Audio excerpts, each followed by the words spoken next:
Welcome back to Brave Ideas. I'm your host, Caleb Parker, and we're back at Juicy 50th edition for this final episode in New York City. One of the themes that came up repeatedly throughout the season and across the Juicy content is change. New deal structures, new partnerships, new operating models. But sometimes the most valuable lesson comes from someone who didn't follow the crowd. My guest today is Chiko Abengowe, founder and CEO of Perfect Offices. While much of the industry has moved towards management agreements, hybrid leases, and increasingly complex structures, Chiko has continued building through disciplined lease deals, operational focus, and a deep understanding of his customer. And the results speak for themselves. In this conversation, we discuss why simplicity can be a competitive advantage, how Chiko evaluates lease opportunities, the importance of understanding both customers and landlords, why private offices remain such a powerful product and profitable, and what disciplined growth actually looks like in practice. This conversation cuts through a lot of the industry noise and gets back to the fundamentals of building a sustainable flex business. If you're a missionary focused on impact, but not sure how to make the numbers stack up, this episode is for you. So without further ado, let's head over and have a chat with Chiko. Welcome to Brave Ideas, Chiko. Thanks for having me.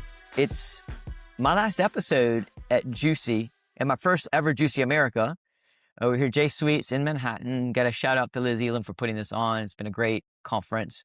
You brought several of your team members here. How have you found Juicy? I think Juicy is awesome, especially, just Liz. She's an amazing person, an amazing connector. This whole experience is just awesome.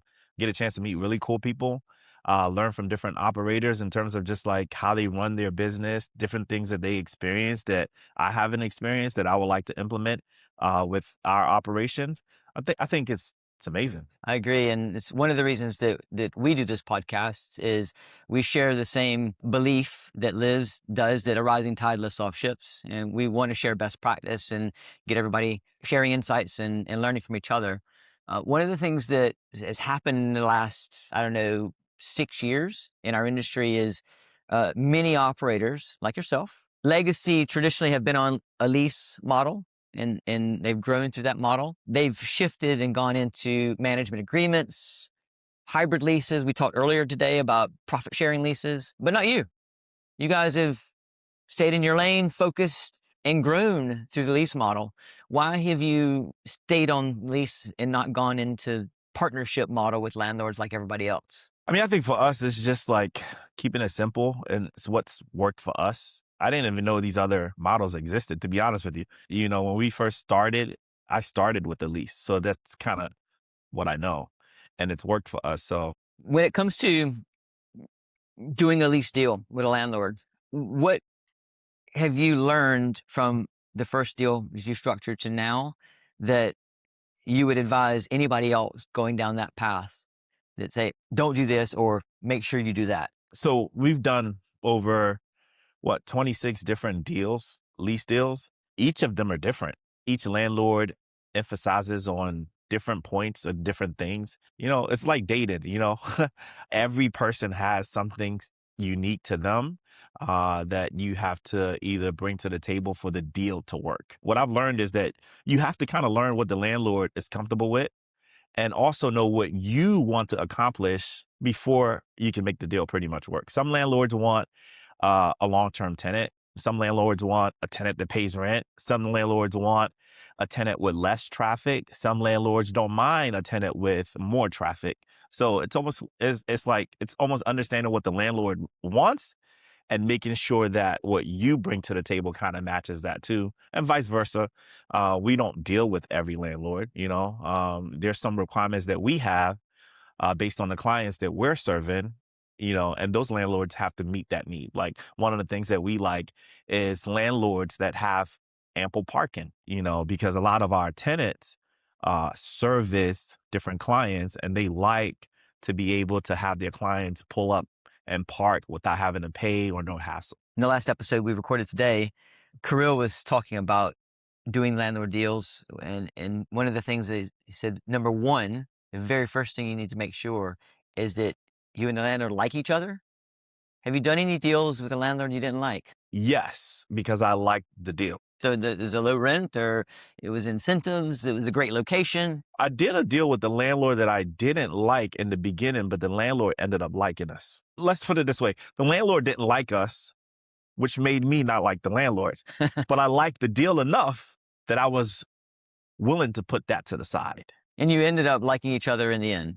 Well, he ended up liking us. You still don't like him. Well, I mean, I never not liked him. I just, because he didn't like us, I didn't care too much for him, but I did like the deal enough to move forward.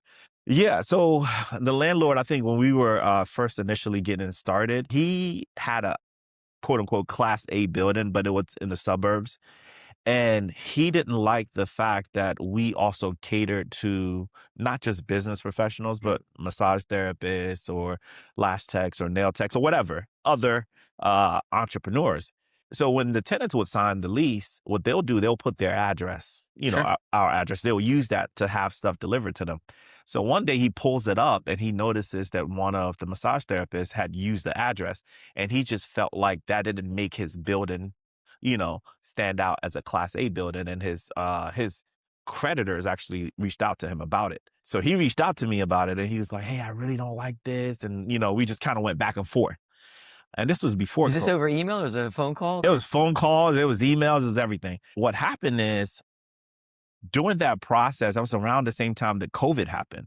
The landlord had other tenants in there, including Walmart. Actually, Walmart had a headquarters in that building. So what happened was, during that process, a lot of his tenants leave, including Walmart, and we stayed. We didn't ask for any rent abatement. We didn't miss any rent for a period of 2 years. He just fell in love.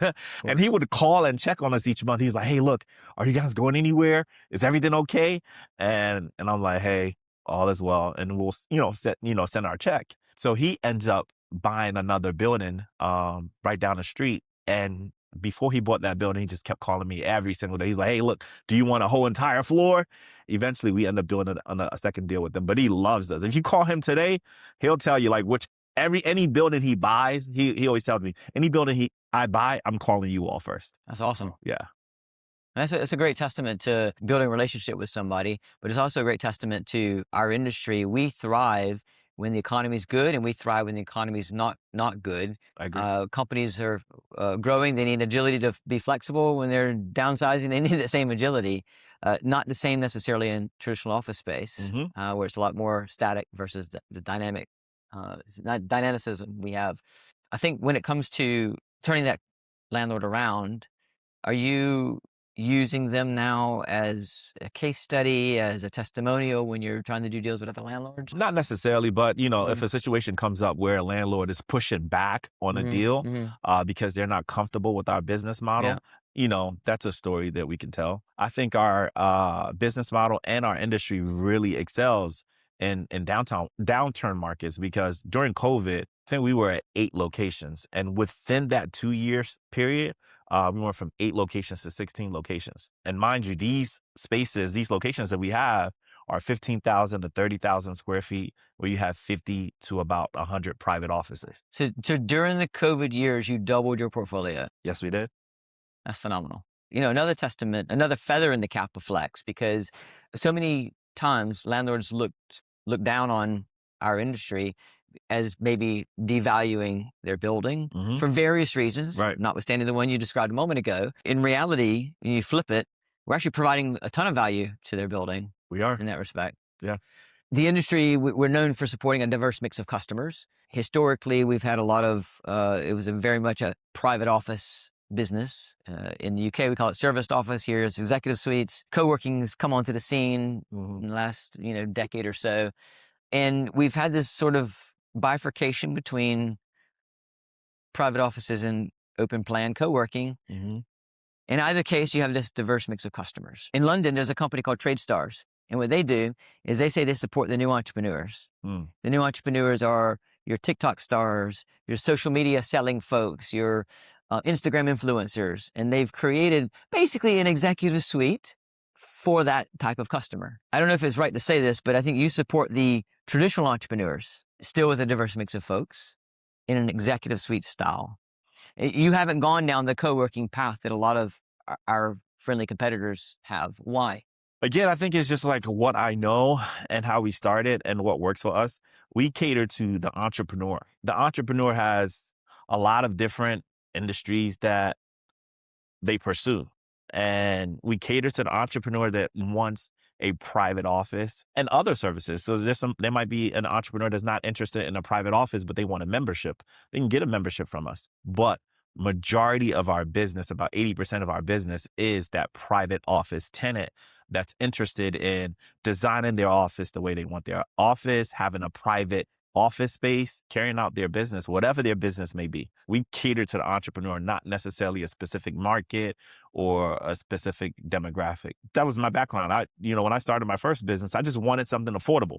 Just give me a space that's affordable and let me do what I do. And that's basically what we do. When you come to these conferences and you meet people that are really heavy on the open plan, the co-working, the memberships, maybe no private offices sometimes, what are you thinking? I'm thinking it's just the other side of the coin. It's still part of the same industry. And that just might be what they're interested in. There's a lot of opportunity missed if an individual is not also catering to the private office client. With your permission, Sure. I'd like to take that same answer and flip it to challenge you. Okay. So does that mean that you're missing on the opportunity to cater to people who want the co-working? Possibly, but the way we're kind of structured is that a lot of our locations, we still offer co-working memberships. So you have the private desk component.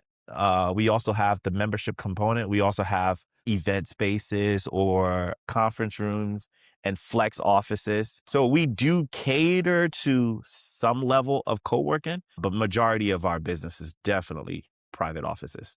So you're offering all the products. It's just a matter of where you lean and what the spatial allocation looks like. You're heavy on private offices, Yes. but you have the other products. Yes. If you see that the demand is growing in those other areas, you'd probably reconfigure to support that. Of course. Okay. Makes sense. Okay. We've talked about mercenary versus missionary. And Okay. if we talk about some of the other folks that are really leaning on the co-working side, there's a lot of people who really, and we need these people in our industry, who really love to support a certain type of entrepreneur. Yeah. And so they create these spaces, maybe 5,000 square feet, 1,000 square feet, 10,000, whatever. And it's like open plan and they do events and stuff like that, right? Right. But then we have the mercenary that is all about underwriting cash flow. And so, and what I've seen is oftentimes the missionary without having the mercenary isn't having strong cash flow and doesn't create a sustainable business. But the mercenary without the missionary creates a nice cash flow recurring business with a low vibe to it. And I'm going to just maybe say Regis out loud. Is that okay? I don't think Liz will make me cut that out. So what's your view on the missionary versus mercenary? If you want to make money, I mean, you got to lean towards knowing your numbers for sure. I think you want to lean towards the middle. If you focus too much on the missionary and then there's no money coming in, you die anyway because it's a business.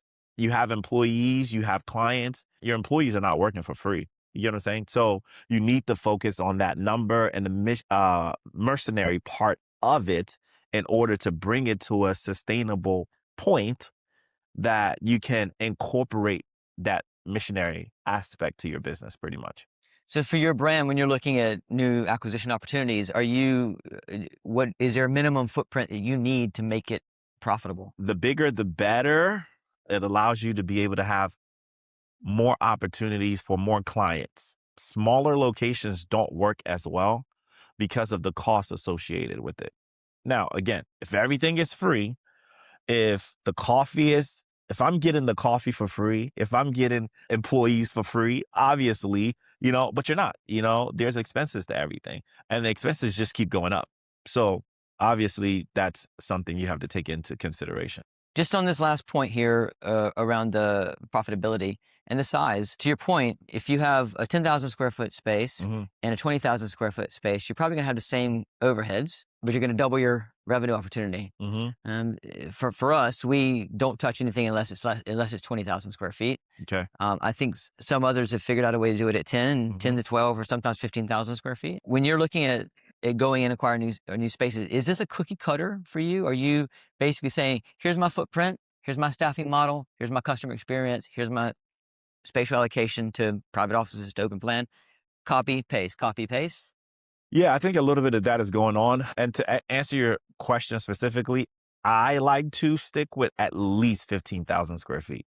Now, we have locations that are 13,000, 12,000, but 15,000 gives us at least that 50 to 60 private offices where we can allocate costs accordingly based on revenue that we anticipate when we get to about 85%, 90% rent collection. 15,000, I would say, but the more, the better. For example, we have a location that's 30,000 square feet and we have about 120 private offices. I think that location is like a sweet spot because we cover all of our expenses. We make the type of profit that we need to make, and the location runs smooth. So I would say, like you said, the 20,000 to 30,000 square feet is a sweet spot. But I understand if you're a new operator, that's scary. 20,000 square feet. It's a risk. Where you got to pay maybe what, $60,000 to $80,000 a month in rent. Yeah, that seems scary. Especially if you're in a lease model and you're not shifting the risk to the landlord. Exactly. So when you're doing those deals, when you're doing the underwriting, and I appreciate there's not one answer, but I'm going to force you to give me one. Yeah. What is the one thing that has to be true in the underwriting operationally that's going to make or break it? When it comes to a location, I look at the rental expense for the location, right? And then I look at how many offices that I want at the location.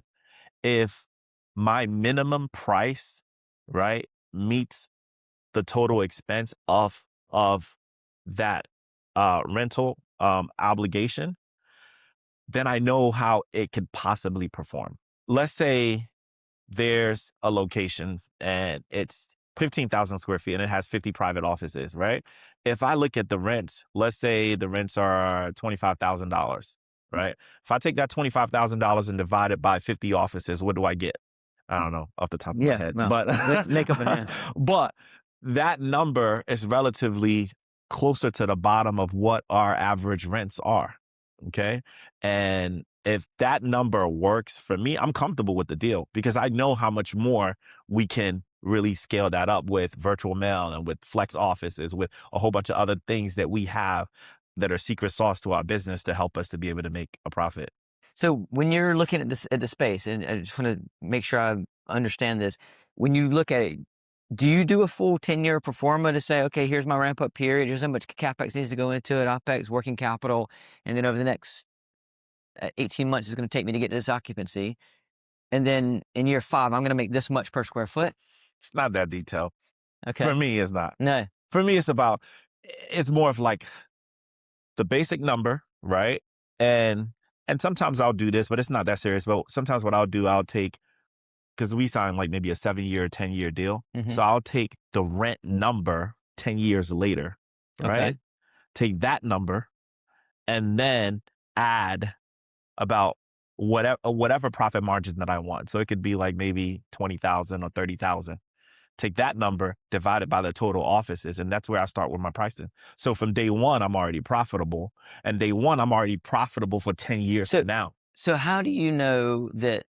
Okay, I get that. Yeah. You know what your pricing needs to be to make it profitable. Correct. How do you know that the market will pay that price to make sure that you're going to be profitable? I work off of our costs. Okay. And then because our cost is so in the market, we already know we're more on the affordable side, right? So I know that whatever we charge is still going to be half of what, let's say, a big operator like Regis is charging.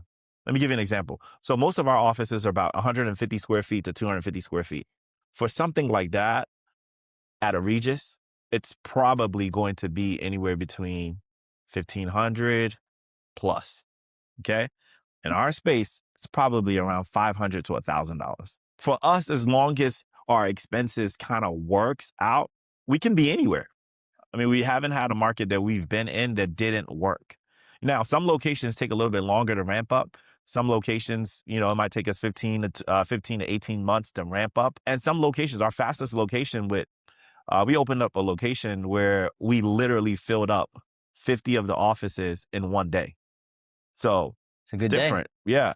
So, and it's not something that we always try to obviously expect that it's going to take us some time, but sometimes you get a little bit lucky and then it fills up a lot faster, which then your model, it's a lot, Yeah.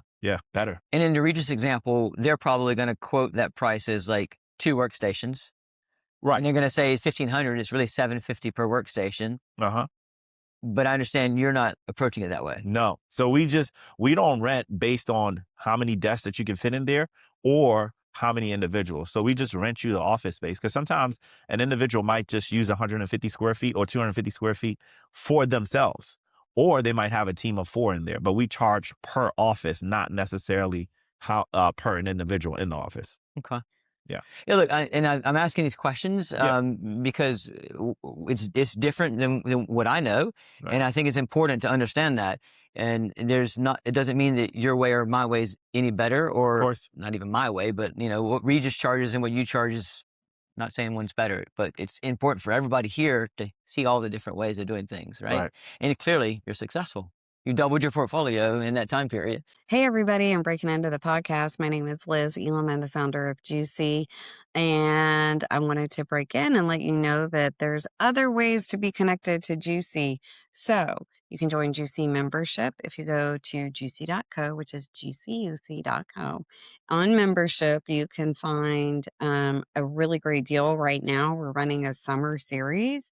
And in July, we're in the middle of it. And our second speaker is going to be on at the end of July. So definitely look at joining membership, which is also a great way to get discounts to Juicy events in live, in person, in real life, which is where we all want to be right now, is in real life. That is the future. In September, we're going to be in beautiful Cape Town, Africa, doing Juicy Africa for the first time. Antoinette is working really hard on that event. Head over to africa.juicy.co for more information and to get your tickets. Then in October, we're back in London, which is always such a great event. London is such an amazing city. It's so vibrant. The scene is incredible. You should definitely consider attending. You can get information there on uk.juicy.co. Emily is working her tail off, and it's going to be epic as always. And if that wasn't enough, we recently announced that Juicy USA 2027 is in one of my favorite cities in America, the vibrant, the amazing Miami. Early birds are up. They're never going to be this cheap again. So also look at juicy.co for a link to Miami early bird tickets. That's the only place you'll find those tickets. Anyway, we're over here busy thinking of new and exciting ways to educate you guys and inspire you guys. Hope you're enjoying the podcast. We had such a great time at Juicy's 50th with Caleb and Brave, and now I'm going to turn you back to it. We've had Flip Howard from Lucid on here Good talking guy. about, great guy, yep, talking about his premium offering in the brand he's created. You purposely not gone the premium route because you're supporting your customers, which is a recurring theme also, because know who you serve and create a brand around that, which you've done. Yes. At what point did you decide, I'm going to be this brand, we're not going after the premium customer, we're supporting this entrepreneur? What drove that decision for you? Well, my personal experience.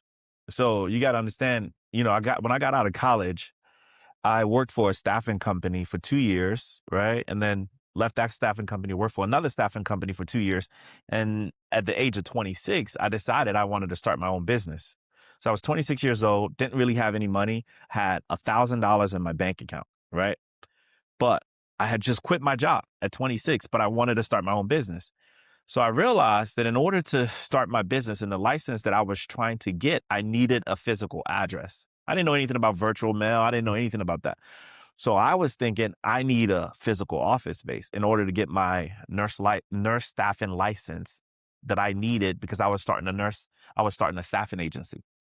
So went around to different offices, different places, and encountered a problem that I didn't expect. So one of the buildings, They were like, hey, you want an office building? How long have you been in business? I said, well, I just quit my job last week. So I haven't been in business for a long time. They were like, no, sorry, we can't rent an office to you. Other place that I went to, they were like, okay, well, you want to rent an office? Like, what's your credit background and all of this stuff? And I was like, well, I actually don't even have a credit card. And they were like, no. And then another place I went to that was a little bit more affordable, and they were charging like maybe $400, $500 a month.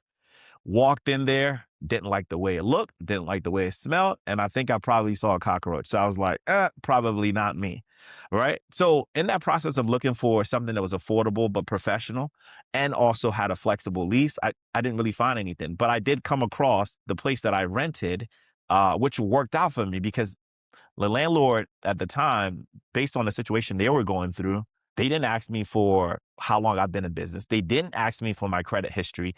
All they needed was a security deposit of $750. And guess what? I had that. So I gave them that. I didn't know where the next money was going to come from, but they didn't ask me either. So it worked out for me. So I signed the lease, right? I start my business, my staffing company. In less than 2 years, I scale it to $1 million, right? Because the office space was taken care of for me. And it gave me that flexibility that I can go out and actually do the business. So for me, in the process of that, I helped the landlord actually fill up the space with my friends because he was having a hard time filling the space. I was like, how? This is amazing. In that process, I decided that I'm going to start this type of business and I'm going to cater to entrepreneurs like myself because they're out there. They're looking for something affordable. They're looking for something professional, and they're looking for a lease that's flexible that allows them to be able to navigate whether their business is scaling or not scaling. That's when I knew that these are the customers that I can serve because that was my experience. Authenticity. Yeah. Yeah. Yeah. So I love that. Yeah. And so with that, we've been able to just kind of continue to scale, and 25 locations now, 1,700 plus private offices, and we're still rolling. So you are a missionary. Supporting other entrepreneurs. I guess you could say that, but the numbers are important. There you go. So you are a missionary and a mercenary. Let's go. No, I love it. And actually, I love following your Instagram. You are an entrepreneur and you are living authentically and sharing your story. I assume, because it inspires me, you're inspiring a lot of other people, whether it's your quotes that I love, your workout videos, or general business advice. I think it's fantastic. Yeah. Are you using Instagram though to grow and to grow your top of funnel? Is that sort of a way you're getting customers? Yeah, I think Instagram is one of the channels that we use to get customers. A lot of our clients or future clients follow us, interact with us, and people want to buy from people they relate to. And I think that helps us to be authentic. I'm authentic. I try to be authentic on social media platforms, and it helps because folks reach out to us constantly on my personal page, and then also the company personal and the company's page. Yeah, it's in our industry, often I see the founders of companies of your size and growing. They might have a social media presence, but they're not really active. The brand might be active, but the brand isn't really in touch with their customer. They're just kind of selling flexible desks and Wi-Fi and good coffee. Yeah. Sometimes it's elevated to promoting events, but not inspiration. You're selling inspiration. You're selling success. And I think that's fantastic. Do you think more people in co-working need to be getting their founders involved authentically in social media? Absolutely. I think they're missing out on customers that they can be getting. And I think sometimes the reason why maybe they may do that is because a lot of times in business or even in life, right, we're trying to wait till that moment where we can make music and forgetting that making noise is just as important. You get what I'm saying? So if you make noise, you're going to attract attention. And if you attract enough attention, customers that pay, you get to a point where you can hire or set up the things that you need in order to make music. So for me, it's just about making noise. Make noise, attract the customers that you need, let them pay, and then get to a point where it's more synchronized, it's more beautiful, it's more perfectly sounding. Well-placed brand. That's right. There you go.